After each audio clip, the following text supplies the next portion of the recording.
Pada kesempatan pagi menjelang siang yang berbahagia kali ini, tanggal 5 Rabiul Tsani 1444 Hijriah, atau yang bertepatan dengan tanggal 31 Oktober 2022, kita masih kembali diberi kekuatan, kesehatan, hidayah, serta taufik dari Allah Jalla wa'ala, sehingga kita bisa kembali menghadiri pengajian rutin Senin pagi di Masjid Manarul Ilmi di Komplek Pondok Pesantren Tunas Ilmu di Desa Kedung Buluh, Purbalingga ini. Kita berharap semoga Allah Azza wa Jalla berkenan untuk melimpahkan kepada kita semuanya ilmu yang bermanfaat, sehingga bisa kita amalkan sebagai bekal untuk menghadap kepada Allah Jalla wa Ala. Allahumma amin. Salam dan salam semoga senantiasa tercurahkan kepada junjungan kita Nabi Agung Muhammad sallallahu alaihi wasallam, kepada keluarganya, sahabatnya, dan umatnya yang setia mengikuti tuntunannya hingga akhir nanti. Para hadirin dan hadirat sekalian, rahimani wa rahimakumullah, juga segenap pendengar serta pemirsa yang mudah-mudahan diberkahi oleh Allah Azza wa Jalla.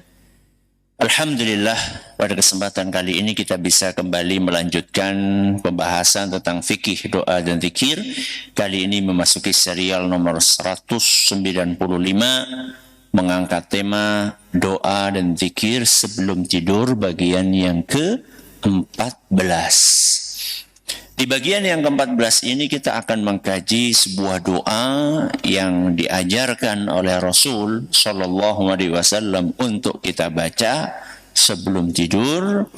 Dan doa ini walaupun termaktub di dalam Sahih Bukhari dan Muslim, yang pastinya doa ini sahih, ternyata masih banyak di antara kita yang belum tahu tentang doa ini. Genobadan baru hari ini tahu, ya.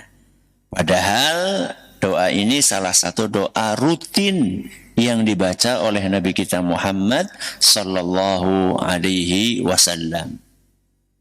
Kun ngerti mulane ngaji, ya.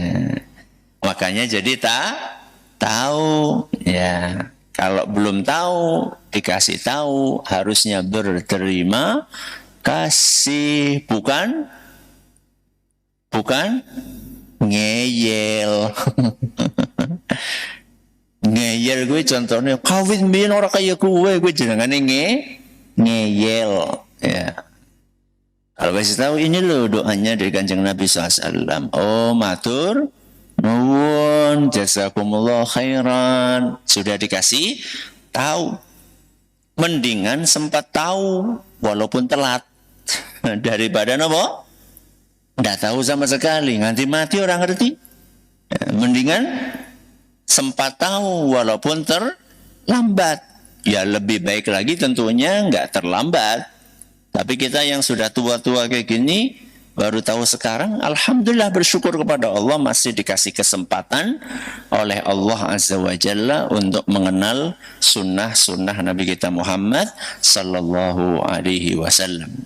Doa ini berbunyi, Allahumma aslamtu nafsi ilaik wa fawwadtu amri ilaik wa alja'tu dhahri ilaik rahbatan wa raghbatan ilaik la malja'a wa la manja minka illa ilaik amantu bikitabika alladhi anzalta wa binabiyyika alladhi arsalta. Sampun hafal? Sampun Ustaz, ilaik. Ya. Baik, sekarang saya baca dulu, nanti panjenengan mengikuti. Allahumma aslamtu nafsi ilaik. Monggo.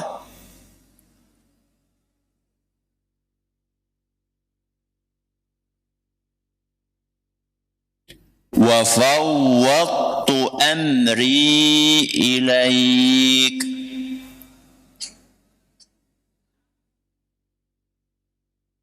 Wa alja'tu dhahri ilaik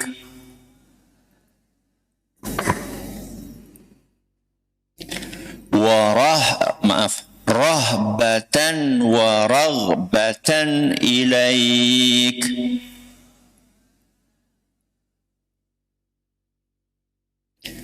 La malja'a wa la manja minka illa ilaik.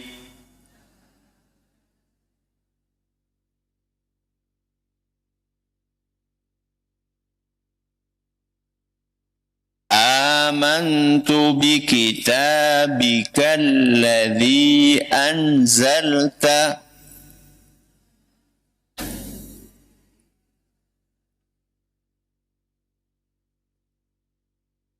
wa bi nabiyyika alladhi arsalta.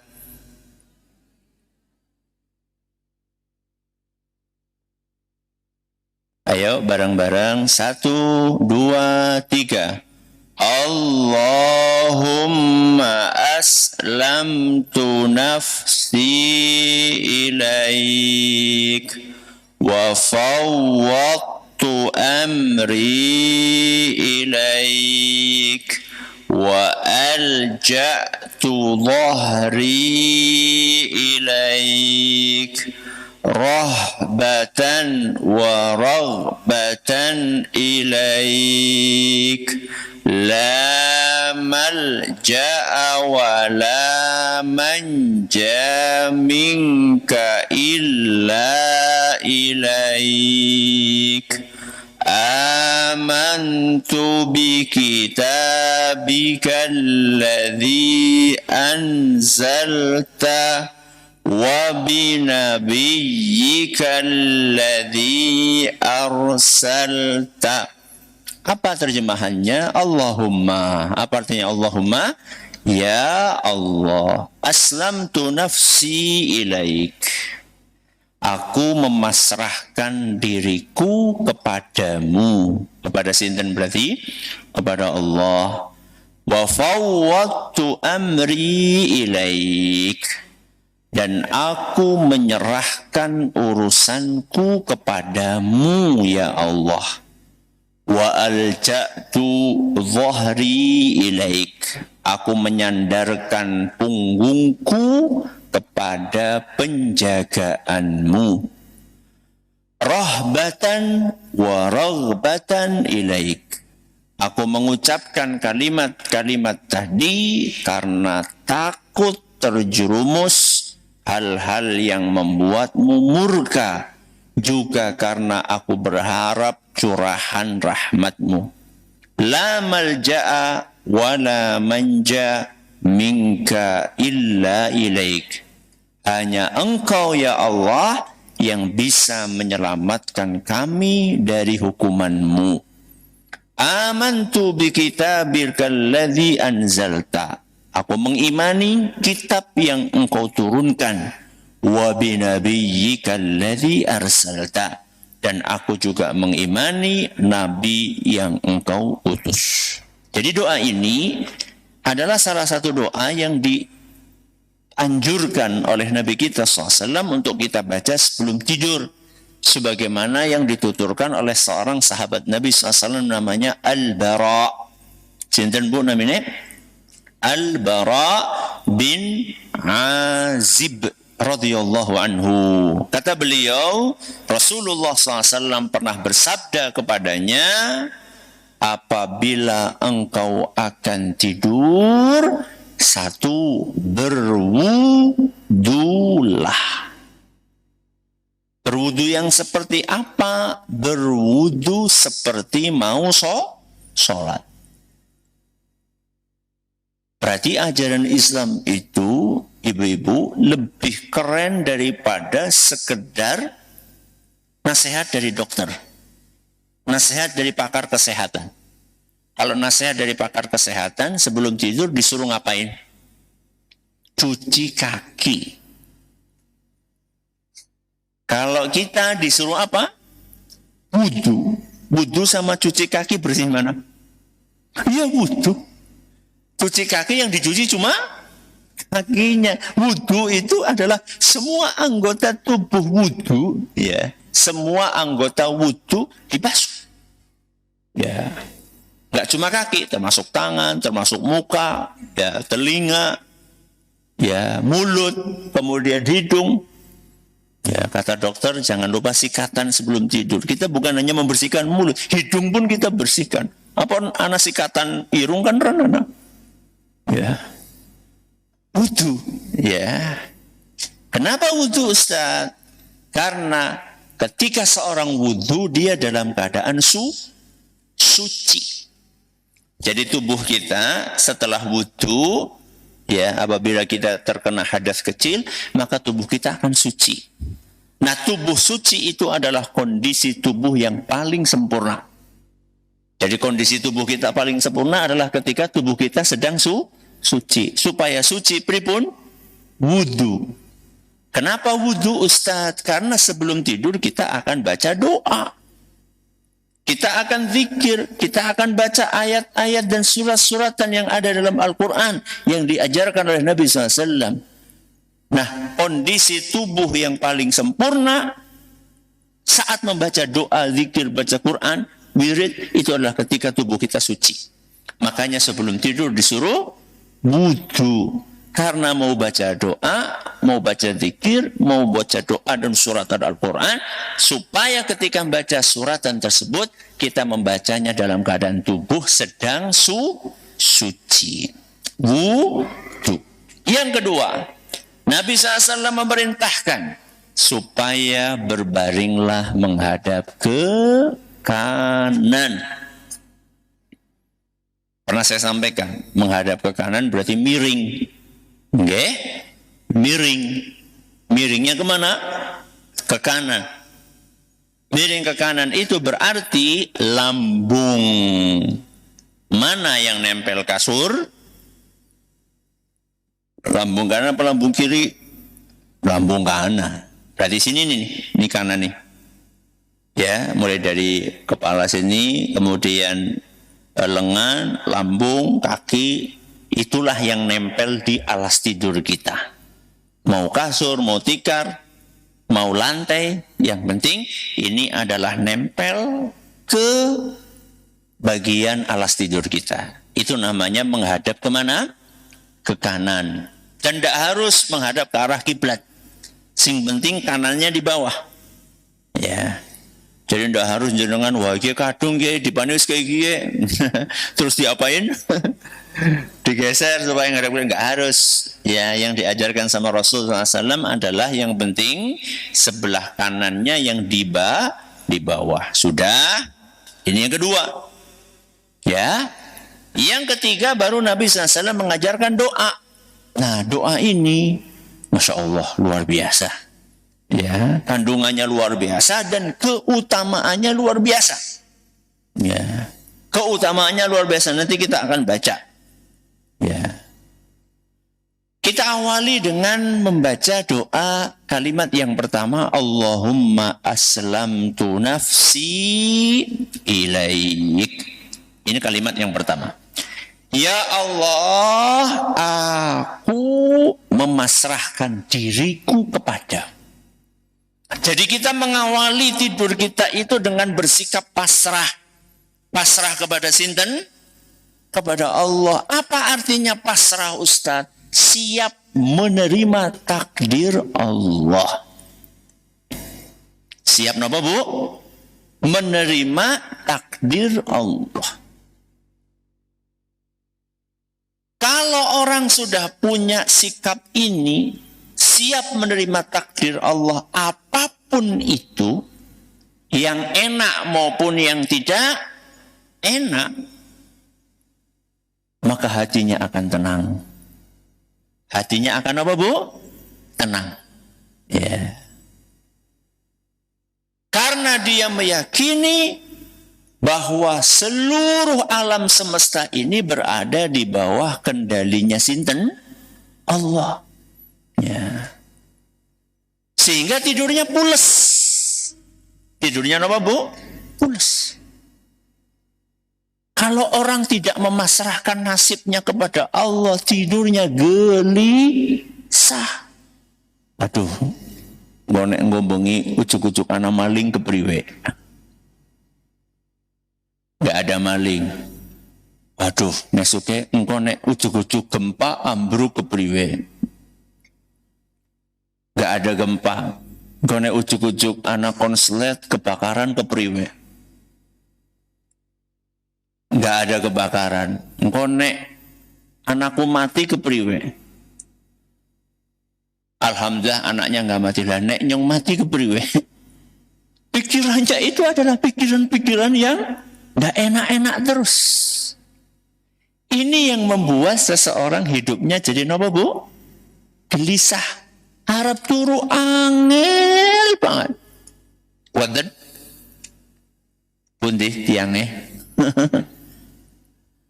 Harap turu be ya Allah, goleng gelebak-gelebak. Ya. Balik kanan, balik kiri, tengkurep, melumah, dodok, turun dodok sih kepriwe. Saking nopo nih, Bu? Saking bingung, gimana bisa tidur? Kuncinya salah satunya adalah menjalankan apa yang diajarkan sama Nabi SAW. Wudu, menghadap ke kanan, memasrahkan segala sesuatunya kepada sinten? Kepada Allah. Apalagi kalau kita sudah menjalankan perintah agama, sholat, sudah baca Quran, sudah. Kalau kita termasuk orang-orang yang beriman, maka bisa dipastikan apapun takdir yang Allah bakal berikan, pasti itu yang terbaik. Pasti itu yang terbaik. Ya. Karena kita memiliki keyakinan seperti itu, maka hidup kita akan tenang. Sepahit apapun takdir yang kita alami. Sudah. Ini kalimat yang pertama. Kalimat yang kedua, apa kata Nabi SAW? Wa fawwadtu amri ilaik. Apa artinya wa fawwadtu amri ilaik? Aku menyerahkan urusanku kepada sinten? Kepada Allah. Maksudnya nopo Ustaz? Maksudnya tawakal. Maksudnya tawakal. Ya. Esuk mangan apa? Itu urusan atau bukan? Urusan. Serahkan kepada Allah. Serahkan kepada Allah. Ya. Ngesuk ujian, ngesuk daftar, ngesuk ngelamar, itu urusan semuanya. Ngesuk tandur, ya. Ini semua urusan yang akan kita jalani. Serahkan semuanya kepada sinten?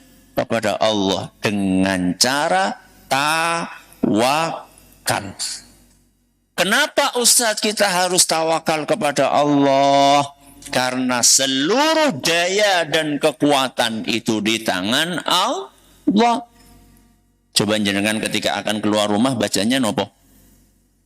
Bismillahi, terus tawakkaltu 'alallah. Terus la haula wala quwwata illa billah. La haula wala quwwata illa billah. Tidak ada daya dan kekuatan kecuali dengan izin sinten? Allah. Sudah, serahkan semuanya kepada Allah. Ya. Besok makan apa? Yang penting kerja. Hasilnya seperti apa? Serahkan kepada Allah. Besok waktunya ngelamar, yang penting sampaikan lamaran sebaik mungkin. Masalah akan diterima atau tidak diterima, terserah sinten? Allah. Besok akan ujian, ya siapkan sebaik mungkin. Apakah besok ditakdirkan sama Allah bakalan bisa menjawab atau tidak, terserah Allah. Yang penting kita sudah menyerahkan urusan kita kepada Allah. Kemudian kalimat yang ketiga, wa alja'tu dhahri ilaik.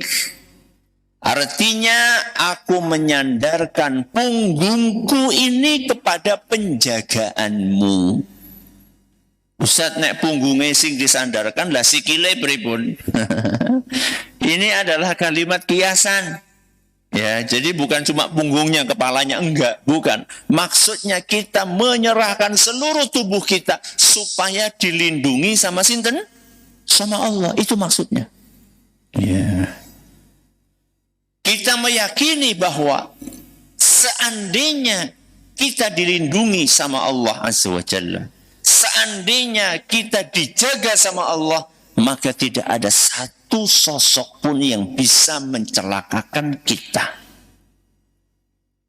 Bukan cuma pencoleng, bukan cuma perampok, bukan cuma binatang berbisa, bukan hanya setan yang jahat, semua makhluk tidak akan bisa mencelakakan seorang manusia ketika manusia itu meminta perlindungan kepada sinten? Kepada Allah. Ya. Makanya di sini kita diajarkan untuk merasa butuh. Butuh kepada sinten? Kepada Allah. Merasa fakir. Fakir niku napa? Fakir siapa, Bu? Miskin.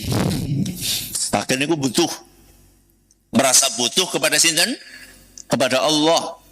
Mau tidur butuh sama Allah, mau bangun butuh sama Allah, mau makan butuh sama sinten? Sama Allah. Makanya kita disuruh ingat terus sama Allah karena kita butuh sama Allah.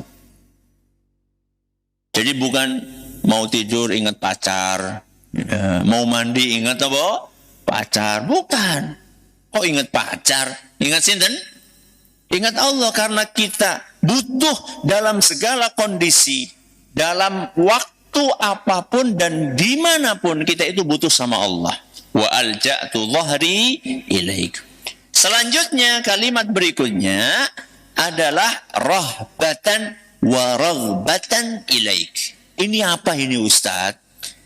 Ini adalah kalimat yang menunjukkan bahwa ketika kita membaca doa-doa tadi, kita membacanya bukan hanya dengan mulut, bukan hanya dengan lisan, tapi kita membacanya diiringi dengan hati. Jadi rahbatan wa raghbatan ilaik itu adalah kita sedang mengemukakan, kita sedang menyatakan seperti apa suasana hati saya ketika saya baca doa itu. Hati saya menggabungkan antara dua perasaan. Rahbatan itu perasaan takut. Raghbatan itu adalah memiliki harapan. Jadi ada berapa perasaan, Bu? Dua. Yang pertama perasaan takut, yang kedua harapan.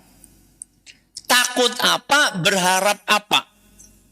Takut untuk melakukan hal-hal yang bisa mendatangkan kemurkaan Allah Subhanahu wa ta'ala. Jadi di dalam hati kita itu harus ada perasaan ini. Perasaan khawatir, ya Allah, saya ini melakukan seperti ini, mengucapkan kata ini, melakukan perbuatan itu, bersikap seperti ini kira-kira akan mendatangkan murka Allah atau tidak? Supaya nggak mendatangkan murka Allah bagaimana? Belajar. Mana perbuatan yang mendatangkan kemurkaan Allah?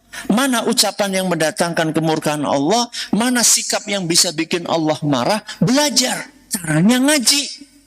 Ya. Ini perasaan yang pertama yang ada di dalam hati kita. Perasaan yang kedua, bukan hanya takut, tapi kita juga punya harapan. Harapan apa? Kita berharap mudah-mudahan dengan membaca doa ini, kita akan mendapatkan rahmat dari Allah. Ya. Rahmat apa Ustaz? Di dunia atau di akhirat, Bu? Rahmat Allah di dunia dan di akhirat. Ya. Jadi ketika baca doa tadi itu, kita bukan hanya sekedar mengucapkan dengan lisan, tapi kita mengucapkan dengan lisan plus perasaan takut di dalam hati dan rasa harap yang ada di dalam hati. Sebelum terakhir, Rasulullah SAW mengatakan la malja'a wala manja minka illa ilaik. Apa artinya? Artinya ya Allah, tidak ada yang bisa menyelamatkan kami dari siksamu kecuali hanya Allah. Satu-satunya yang bisa menyelamatkan kita dari neraka cuma sinten? Allah. Dan satu-satunya yang bisa memasukkan kita ke surga hanya Allah. Makanya kita mintanya juga cuma kepada Allah. Surat Al-Fatihah. Iyyaka na'budu wa iyyaka nasta'in. Hanya kepadamu kami beribadah, hanya kepadamu kami minta. Apa, Bu? Minta tolong. Ya. Terakhir ditutup dengan amantu bi kitabikal ladzi anzalta wa bi nabiyyikal ladzi arsalta. Ya Allah, aku mohon doa-doa ini kepadamu ya Allah, karena aku sudah berusaha beriman dengan kitab yang Engkau turunkan. Dan aku juga sudah berusaha beriman dengan nabi yang Engkau utus. Kitabnya nopo? Kitabnya nopo? Al-Quran. Nabi ini sinten? Nabi Muhammad sallallahu alaihi wasallam. Bagaimana Ustaz maksud dari aku beriman dengan Al-Quran? Maksudnya kita meyakini bahwa Al-Quran itu kalamullah. Kalamullah sih apa, Bu? Apa, Pak? Kalamullah. Perkataannya Allah. Kita meyakini bahwa saat membaca Alhamdulillahi Rabbil Alamin, itu ucapannya sinten, Bu? Itu adalah perkataannya Allah. Suaranya suara kita, betul. Suaranya suara kita. Akan tetapi yang kita baca itu adalah perkataan Allah Subhanahu wa ta'ala. Karena Al-Quran itu perkataan Allah, berarti semua isi Al-Quran itu benar. Ya. Sehingga nggak bisa Al-Quran itu dibandingkan dengan primbon. Sakit apa betul? Ya enggak lah. Primbon itu bikinan sinten? Manusia. Al-Quran itu dari Allah. Mana bisa produk manusia disamakan dengan firman Allah? Ya enggak mungkin lah. Ya. Produk manusia itu bisa benar, bisa salah. Namanya kebudayaan. Namanya budaya. Itu bisa benar, bisa salah. Tapi kalau wahyu itu enggak mungkin salah. Ya. Sebagian orang di zaman ini aneh-aneh. Ya, agama harus mengikuti budaya si kepriwe. Wong agama itu dari Allah, budaya itu bikinan manusia. Ya. Bukan berarti budaya itu semuanya salah. Enggak. Budaya juga ada yang baik, tapi enggak semuanya benar. Kalau wahyu dari Allah, agama itu pasti benar. Ya. Makanya saya pernah ngasih perumpamaan kayak gini. Kalau boleh kita umpamakan, ya, agama itu ibarat kepala. Ibarat apa, Bu? Kepala, sirah. Budaya itu ibarat apa? Peci. Ibarat peci. Kita ulangi. Agama ibarat apa? Kepala. Budaya ibarat apa? Peci. Ketika jenengan beli peci kecilikan. Beli peci kekecilan. Apa yang jenengan lakukan? Hah? Oh, ibune sih ora ngagem peci. Putrane jenengan, Bu. Putrane jenengan tuh basakan peci, jebule pecine kecilikan. Apa yang jenengan lakukan? Ada dua pilihan. Pilihan yang pertama, pecinya dibesarkan, alias beli yang baru. Disesuaikan pecinya dengan apa? Kepala. Atau pilihan yang kedua, kepalanya dikurangi. Kepalanya dikurangi. Sing bener sing di. Bu, yang pertama apa yang kedua? Yang pertama. Ini kan aneh. Ada sebagian orang, ini agama nggak cocok sama budaya. Agamanya yang dikurangi supaya cocok dengan apa? Dengan pecine. Itu priwis sih. Pola pikirnya itu gimana? Ya. Jadi budaya itu produknya manusia. Yang namanya produk manusia itu bisa benar, bisa salah, bisa baik, bisa tidak baik. Kalau agama itu wahyu dari sinten? Allah. Namanya wahyu dari Allah itu tidak ada yang nggak baik, pasti apa? Baik. Nggak ada yang salah, pasti benar semuanya. Ya. Itulah konsekuensi kita ketika kita mengatakan amantu bi kitabikal ladzi anzalta. Ya Allah, aku beriman dengan isi Al-Qur'an. Bahwa Al-Quran itu panduan hidup kita, akan mencerahkan kehidupan kita, akan membawa kebaikan buat kita. Yang terakhir, wa binabiyyikal ladzi arsalta. Dan aku juga beriman dengan nabi yang engkau utus. Sinten? Nabi Muhammad sallallahu alaihi wasallam. Kenapa kok Nabi Muhammad SAW yang diutus sebagai penutup seluruh nabi? Karena beliau sallallahu alaihi wasallam manusia yang paling baik. Dari miliaran manusia yang ada di muka bumi, atau triliunan manusia yang ada di muka bumi ini, yang terbaik, yang teristimewa, yang paling bertakwa, yang paling dicintai oleh Allah, sinten Bu? Nabi kita Muhammad sallallahu alaihi wasallam. Maka beliau diutus sebagai khatamun nabiyyin, penutupnya para nabi. Maka kalau ada nabi, ada orang ngaku sebagai nabi setelah diutusnya Nabi kita Muhammad sallallahu alaihi wasallam, maka bisa dipastikan itu nabi palsu. Nabi palsu. Tidak ada. Nabi terakhir adalah Nabi kita Muhammad sallallahu alaihi wasallam. Makanya beliau oleh Allah Azza wa Jalla diutus untuk alam semesta semuanya. Berbeda dengan nabi-nabi sebelumnya. Ya, kalau nabi-nabi sebelumnya diutus oleh Allah untuk bangsa tertentu. Misalnya ya Nabi Musa ya atau Nabi Isa diutus untuk Bani Israel. Ya. Dan nabi-nabi sebelumnya juga demikian. Ya Nabi Ibrahim ya, kemudian Nabi Musa, Nabi Isa ya, dan nabi-nabi yang lainnya, rasul-rasul yang lainnya diutus oleh Allah untuk bangsanya saja, untuk kaumnya saja. Tapi Nabi kita Muhammad SAW itu diutus untuk rahmatan lil alamin. Apa artinya rahmatan lil alamin? Sebagai rahmat untuk alam semesta. Jadi keliru orang mengatakan, oh Islam gue impor sekang Arab sih, kepriwe. Islam itu diturunkan di Arab, itu betul.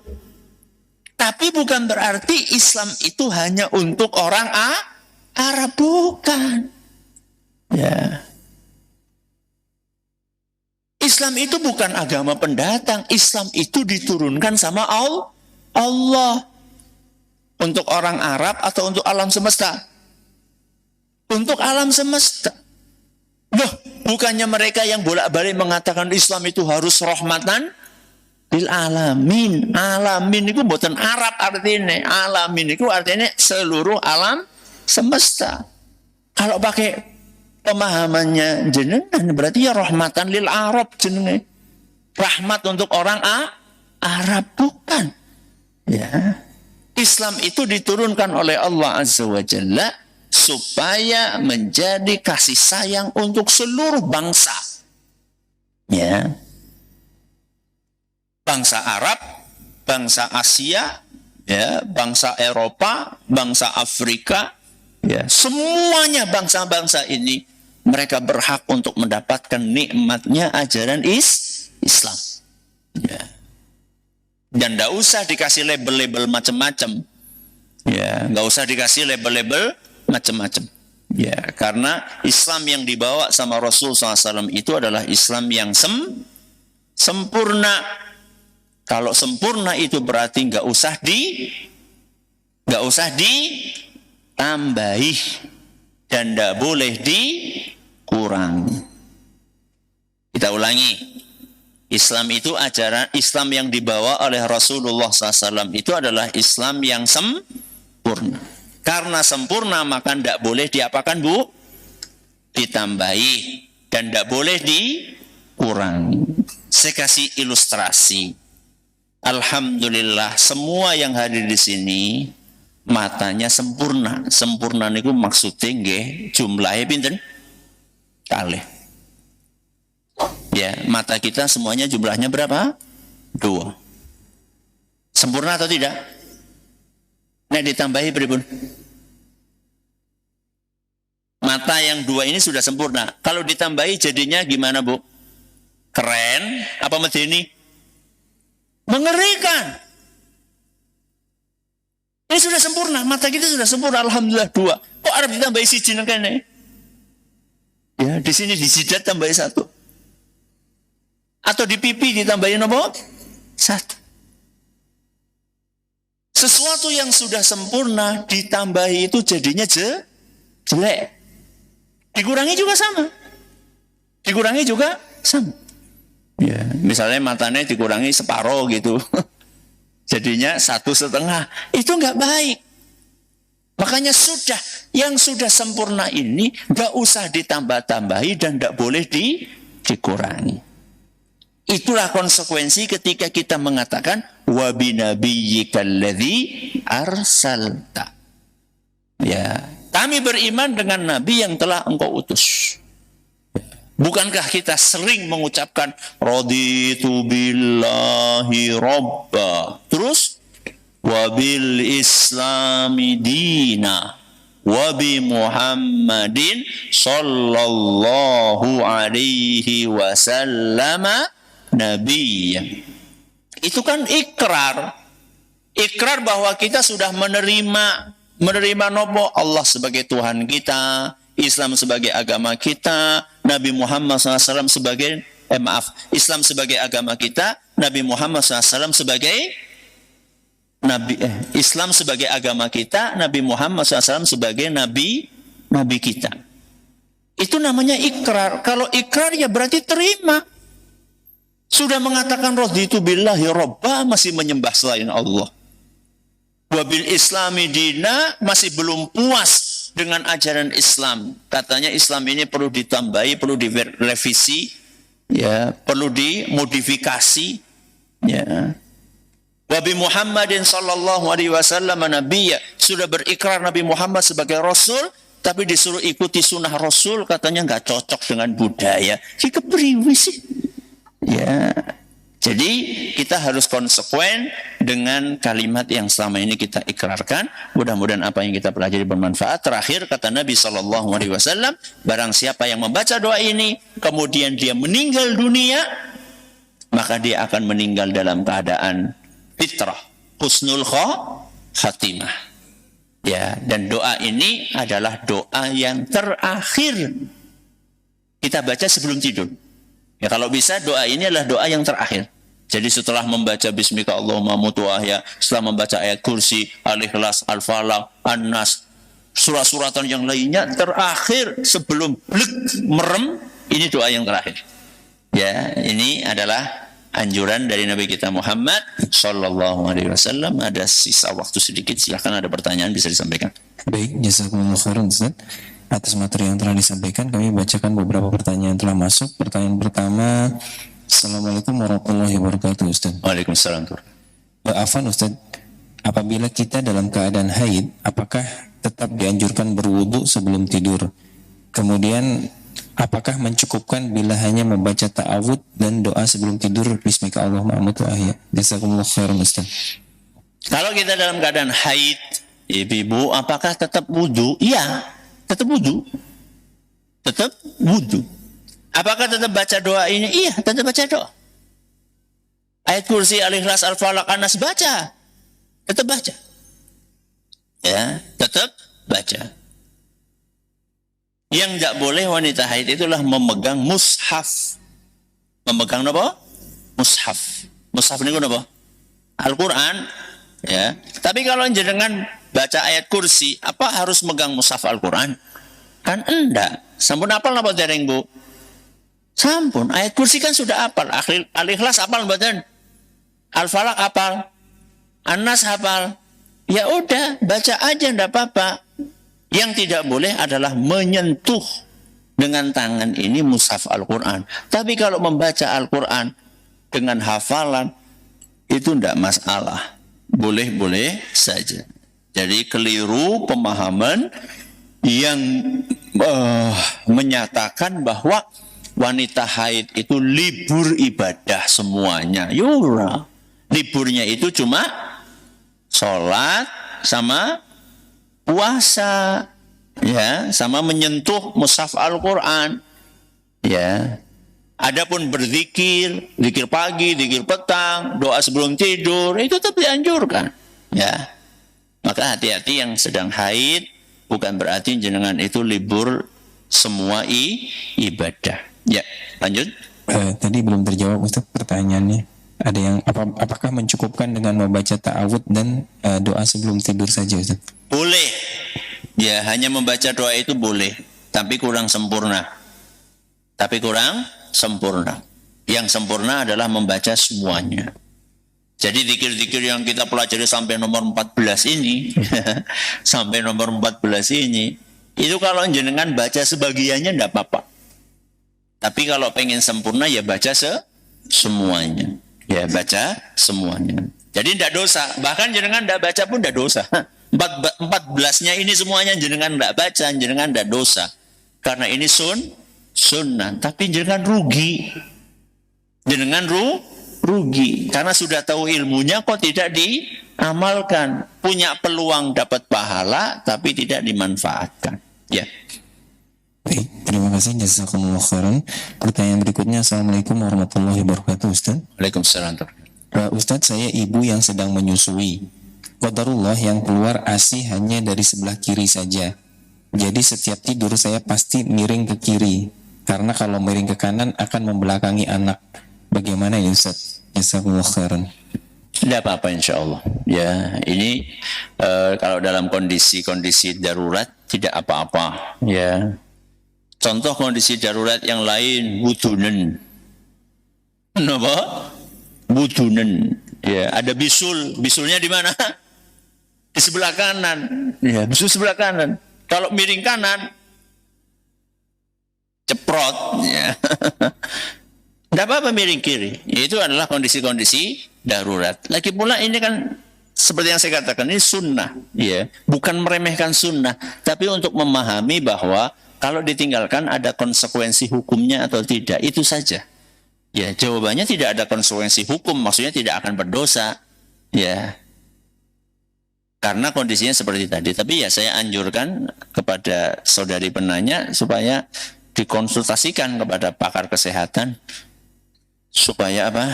Supaya bisa ASI-nya keluar dua-duanya sehingga nanti bisa imbang, ya bisa imbang. Ya, antara yang kanan dengan yang kiri. Ini kita cukupkan sampai di sini. Mudah-mudahan apa yang kita pelajari bermanfaat bagi kita semuanya. Terima kasih atas perhatiannya. Mohon maaf atas segala kurangannya. Kita akhiri dengan doa kafaratul majlis. Subhanakallahumma wa bihamdika asyhadu an la ilaha illa anta astaghfiruka wa atubu ilaik. Assalamualaikum warahmatullahi wabarakatuh.